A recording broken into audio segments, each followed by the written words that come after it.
안녕하십니까. 여러분과 인도네시아 시장에 함께 가고 싶은 인동 인사드립니다.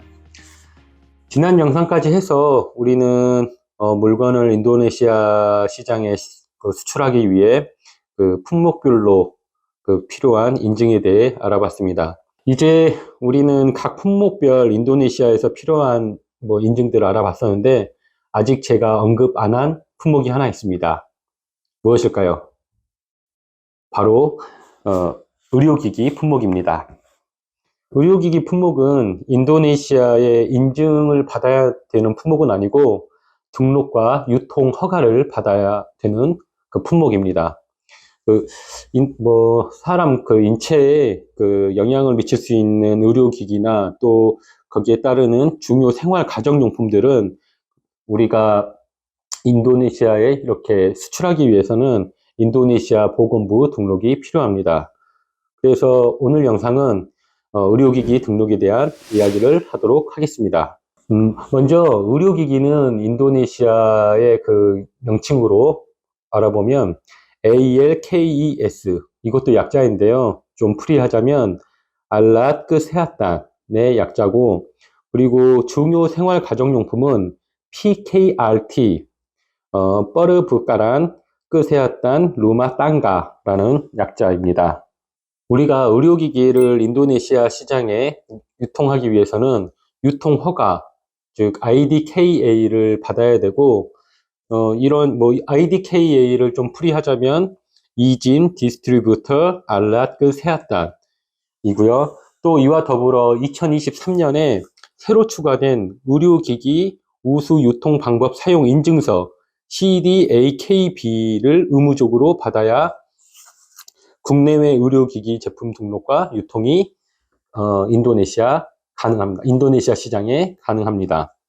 즉 유통 허가와 우수 유통 방법 사용 인증서를 무조건 받아야 이 의료기기를 인도네시아 보건부에 등록이 가능하게 되겠습니다. 그리고 중요 생활 가정용품 PKRT 등록은 유통 허가서의 보유는 의무사항은 아닌데 사업 영업사항, 즉 사업자 등록증이라고 보시면 될 것 같습니다. 거기에 중요 가정 생활용품의 분야가 포함되어 있으면 등록이 가능합니다. 이러한 의료기기와 중요 생활 가정용품의 등록은 인도네시아 현지에 법인이 있으면 현지 법인이 해도 되고, 즉 이제 판매법인이 있으면 판매법인이 해도 되고, 아니면 수입사가 지정이 된다면 그 수입사가 등록을 진행하면 될 것 같습니다. 먼저 중요 생활 가정용품 등록에 대한 이야기를 해보겠습니다. 인도네시아에서 정의한 중요 생활 가정용품은 인도네시아에서는 인체 건강에 영향을 미칠 수 있는 품목들, 즉 모기향, 모기 스프레이, 모기 기피제, 유아용 젖병, 자동차 방향제, 식기세제, 세탁세제, 소독제, 비누, 물티슈, 화장지 등이 이 중요 생활 가정용품에 해당이 됩니다. 특히 미용에 관련된 품목, 즉 예를 들자면 화장 비누, 화장용 물티슈와 같은 제품은 인도네시아 식약청, 즉 BPOM의 허가가 필요한 품목입니다. 중요 생활 가정용품에 등록하기 위해서는 BPOM의 인증서가 필요하다는 뜻입니다. 이러한 등급은 위험 등급에 따라 클래스 1에서 클래스 3까지 구분이 되고요. 심사 등록 비용은 위험도 순으로 클래스 1은 약 100만 루피아, 그러니까 한국 돈으로 우리가 약간 러프하게 계산해서 10분의 1로 하자고 제가 말씀드렸지 않습니까? 그래서 100만 루피아면 약 10만 원 정도, 클래스 2가 200만 루피아, 20만 원, 또 클래스 3가 약 300만 루피아, 300만 원 정도 되겠습니다. 2021년 기준 월 평균 400에서 600건의 중요 생활 가정용품이 신규로 인도네시아 보건부에 인허가를 통과하고 있고요. 수입 제품 등록은 그중에서 약 30% 정도의 비중을 차지하고 있습니다. 의료기기의 등록 및 신청을 위해서는 인도네시아의 수입사가 필수적으로 위임사가 되어야 하고, 또 동일 제품명에 대해서는 중복 등록이 불가하기 때문에 이 점 주의하시기 바랍니다. 그리고 앞에서 제가 언급했듯이 그 수입사는 의료기기 등록을 하기 위해서는 필수적으로 유통허가 IDKA와 그리고 우수유통 방법 사용 인증서 CDA-KB를 먼저 보유하고 있어야 그 등록을 할 수가 있겠습니다.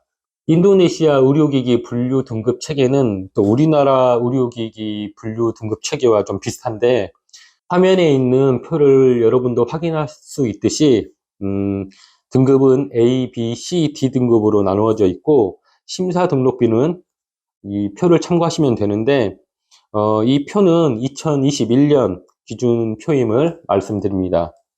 그리고 2021년 기준 인도네시아 의료기기 등록 현황을 보면 자료 화면에서 여러분들이 확인하실 수 있듯이 수입에 대한 의존도가 매우 높다는 것을 알 수 있습니다. 다음은 제품을 등록할 때 필요한 신청 서류에 대해 말씀드리겠습니다.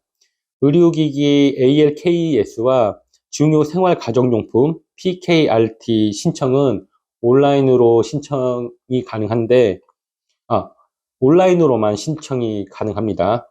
근데 그 사이트는 지금 화면에 있듯이 인도네시아 보건부 사이트에서 신청이 가능합니다. 그리고 공통적으로 필요한 서류가 위임장 LOA와 자유판매 증명서 CFS가 필요한데, 이 위임장 같은 경우에는 최소 2년 이상 그 위임 기간을 설정해야 되고, 그리고 주한 인도네시아 대사관의 최종 공증이 필요합니다. CFS 같은 경우에는 우리나라 식품의약품안전처, 식약처에서 발급하고 있고, 특히 이제 발급받을 때, CFS를 발급받을 때, 국내외 판매용이라는 문구가 필수적으로 들어가야 됩니다. 국내외 판매용 그 문구가 필수적으로 들어가야 된다는 점, 명심하시기 바라겠습니다. CFS 같은 경우에는 공증 대상은 아니고요. 보건부 플랫폼의 전자문서 형태로 그냥 제출하시면 되겠습니다. 그리고 공통적인 서류 외에도 ISO 인증과 시험 성적서 등 각종 서류를 또 추가로 준비를 해야 됩니다. 의료기기를 등록하는 경우에는 ISO 9001 인증서와 제품의 기술, 품질, 안전성 관련 자료 및 포장 디자인 전개도, 시험 성적서 등이 필요합니다.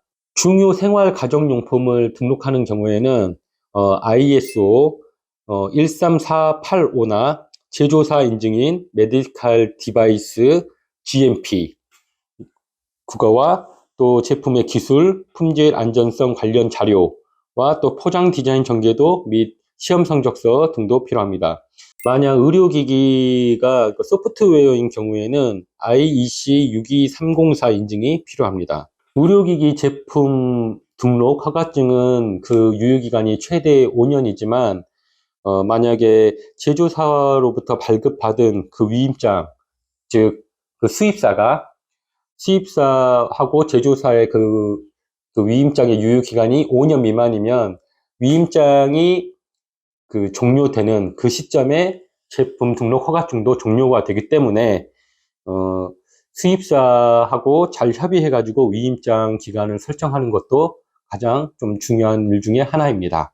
제품 허가증을 갱신하고자 할 경우에는 그 갱신 기간이 보통 3개월 이상 걸리기 때문에 그 서류 준비 기간을 잘 고려하셔 가지고 통상 한 6개월 이전에 미리 연장 신청을 하는 게 좋을 것 같습니다. 오늘 영상을 끝으로 인도네시아 의료기기 등록 관련 이야기는 마치도록 하겠습니다. 구독, 좋아요, 알림 설정 잊지 마시고요. 끝까지 시청해 주셔서 감사합니다. 지금까지 인동이었습니다. 다음 영상에서 뵙겠습니다.